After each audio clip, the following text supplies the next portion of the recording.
In today's video, I'm going to teach you how to build Framer custom code components. If you find this useful, consider subscribing and liking the video. Start by opening the Assets panel in your Framer project. This lives on the left sidebar and is where you manage reusable resources, including any code-based components you create.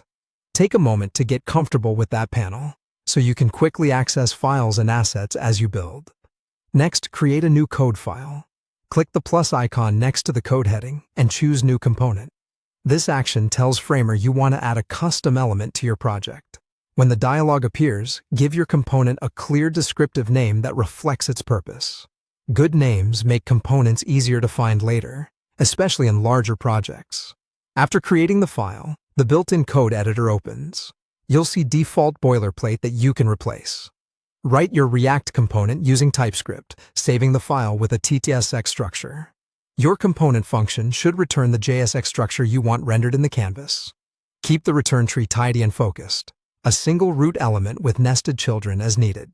If your component accepts props, type them explicitly so your intent is clear, and Framer can surface useful hints when you use the component. While coding, aim for clarity and reusability. Export your component so Framer can import it into the design surface. If you use React hooks or local state, make the behavior predictable and document expected prop shapes through TypeScript interfaces or inline comments.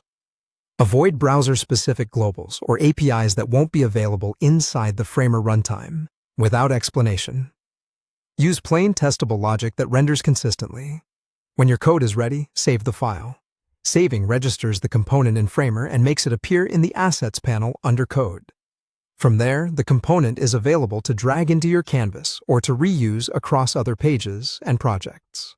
Closing the editor leaves the file stored in your project, so you can reopen it at any time to iterate or improve the implementation. A few quick tips. Choose meaningful names, keep components focused and composable, and rely on TypeScript for safer prop contracts. If something doesn't render as expected, check the console inside the editor for type or runtime errors and confirm your component returns valid JSX. With these steps, you can efficiently add custom functionality to your designs, blending the flexibility of React with the visual power of Framer.